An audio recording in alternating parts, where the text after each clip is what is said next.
AP liquor scam 4,000 కోట్లను నిర్ధారించింది ED. ఈ కేసుకు సంబంధించి నిన్నటి నుంచి కూడా దేశవ్యాప్తంగా సోదాలు చేస్తోంది. ఇవాళ హైదరాబాద్, బెంగళూరు, చెన్నై, తంజావూర్, సూరత్, రాయ్పూర్, ఢిల్లీ, ఏపీలో సోదాలు చేస్తున్నారు ఈడీ అధికారులు. ఏపీసీఐడీ కేసు ఆధారంగా ఈడీ దర్యాప్తు చేస్తోంది. ఏపీ లిక్కర్ స్కామ్లో హవాలా, మనీ లాండరింగ్ జరిగిందని, భారీగా డబ్బులు చేతులు మారాయి అంటోంది ఈడీ.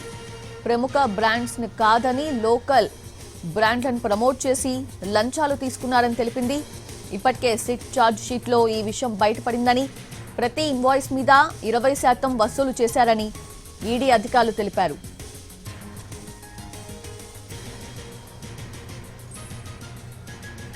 రైట్, ఇక ఈ రోజు కూడా సోదాలు కొనసాగుతూ ఉన్నాయి.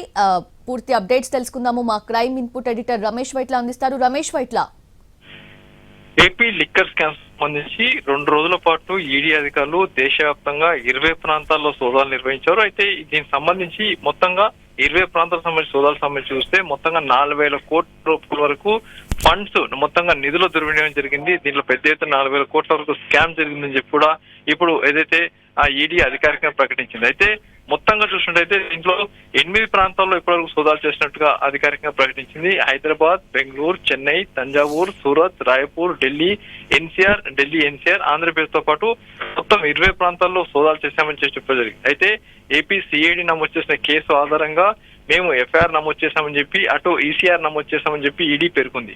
అయితే 2019 నుంచి 2024 మధ్య జరిగిన ఈ మద్యం లిక్కర్ పాలసీ కింద పెద్ద మొత్తంలో మోసాలు జరిగినట్లు అటు ఈడీ గుర్తించింది. ఈ మేరకు పెద్ద ఎత్తున అక్రమాలు జరిగాయి, పెద్ద ఎత్తున చేతులు మారాయి, పెద్ద ఎత్తున లావాదేవీలు జరిగాయి, పెద్ద మొత్తంలో హవాలా రూపంలో డబ్బుల ట్రాన్సాక్షన్ జరిగింది.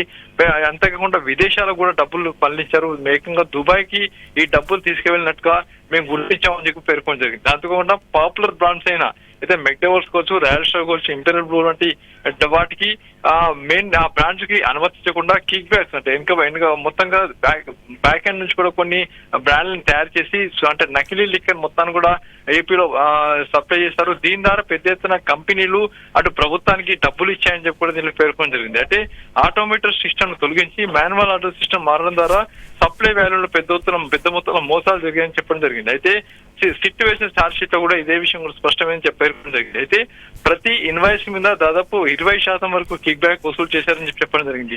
అయితే చెల్లింపులకు సంబంధించి చూసినట్టయితే ఈ డబ్బులు ప్రతిసారి చెల్లింపులకు సంబంధించి హవాలా రూపంలో చేతులు మారి హవాలా రూపంలో డబ్బులు వచ్చాయని చెప్పింది. అయితే దేశవ్యాప్తంగా 20 ప్రాంతాల్లో జరిగిన సోదాల్లో ఇప్పటివరకు 4,000 కోట్ల రూపాయల వరకు ప్రభుత్వానికి నష్టం వాటిల్లడం జరిగింది. అయితే ప్రభుత్వానికి రావాల్సిన డబ్బులు మొత్తం కూడా అప్పటి ప్రభుత్వ పెద్దలకు వెళ్ళాయి.